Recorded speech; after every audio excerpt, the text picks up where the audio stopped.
अक्सर का ख्याल है कि मुकर्रर या सहाफ़ी वही अच्छा है जो चेयरमैन पीटीआई को पाकिस्तान का मसीहा बनाकर पेश करने का फन जानता हो। अगर वो साबिक वज़ीर आज़म को अपना देवता नहीं मानता या इसकी पूजा नहीं करता तो फिर इसे सुनने पर वक्त ज़ाया करने की कोई ज़रूरत नहीं है। मुझे याद है अक्सर डॉक्टर्स खान से सख्त मायूस थे जब वो वज़ीर आज़म बने और इनके नालायक और करप्ट वज़ीरों की कहानियां सामने आना शुरू हुई। उस्मान बुज़दार के चॉइस ने तो सबका शौक पूरा कर दिया था। बाकी रही से कसर इनकी बेगम और फराह खान, एहसन जमील गुज्जर और नदीम बाबर के कारनामों ने पूरी कर दी थी। फिर जो शहजाद अकबर के हवाले से इंकशाफात फैसल वाडा ने किए वो भी आंखें खोल देने के लिए काफ़ी थे। फिर जुल्फी बुखारी ने शहजाद अकबर के मजीद स्कैंडल्स खोले। इससे पहले शहजाद अकबर भी आजम खान के साथ मिलकर जुल्फी बुखारी के कारनामे सामने ला चुके थे, जिसकी वजह से जुल्फी बुखारी से वजारत से इस्तीफा लिया गया। ये सब साबिक वज़ीर आज़म के लाडले थे जो वज़ीर आज़म ऑफिस में बैठकर बारीक काम करते थे। मुझे याद है कि अक्सर पाकिस्तानी मिलते तो वो कहते खान पर हाथ हौला रखें, वो भी नए नए वज़ीर आज़म बने हैं। मैं इन्हें कहता था जनाब इस वक्त ही खान साहब पर सख्त हाथ रखने की ज़रूरत है। इस वक्त हाथ हौला रखा गया तो इन्हें आदत पड़ जाएगी कि मैं जो गलत ठीक करता हूँ वही ठीक है, मुझे कोई कुछ नहीं कहता। इनका हाल घर के इस इकलौते लाडले बच्चे वाला हो जाएगा जिसे पूरा घराना पहले 10-12 साल लाड प्यार में बिगाड़ देता है और इसकी हर जायज़ नाजायज़ ख्वाहिश पूरी करने के बाद इसका दिमाग ख़राब कर देता है। वो बच्चा बड़ा होकर जब ज़िद्दी हो जाता है कि इसकी हर ख्वाहिश पूरी की जाए तो फिर सबको फिक्र पड़ जाती है कि बच्चा बिगड़ गया है, अब वो किसी की नहीं सुनता। वही हाल खान का हुआ। जनरल रिटायर्ड कमर जावेद बाजवा और जनरल रिटायर्ड फैज हमीद भी इस काम पर लगे हुए थे। वो सहाफ़ियों को बुलाकर पहले समझाते थे कि खान पर हाथ हौला रखें, जो नहीं रखते थे इन्हें इबरतनाक मिसाल भी बनाया जाता था। टीवी चैनल्स के साथ भी यही कुछ किया गया। अगर कोई कसर रह जाती थी तो वो सोशल मीडिया पर पीटीआई के तनख्वाहदार मुलाजिम पूरी कर देते थे।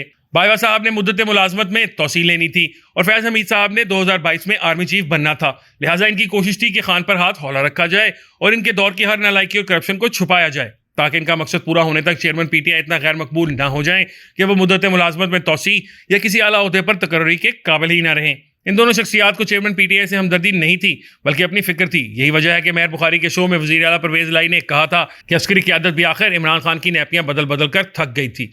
अब सवाल यह है कि अगर आपने ऐसा लीडर चुन लिया है जो आपके ख्याल में इस काबिल नहीं कि वो मीडिया या मुखालफिन की तनकीद का सामना कर पाए और उसे हर वक्त किसी ऐसे शख्स की जरूरत है जो मीडिया और उसके नाकदीन और मुखालफिन को समझाता रहे या थ्रेट करता रहे कि वो उस लीडर पर हाथ हौला रखें, तो बेहतर है अपना लीडर बदल लें। वो सिर्फ शेर की खाल पहने हुए है, असली शेर नहीं है।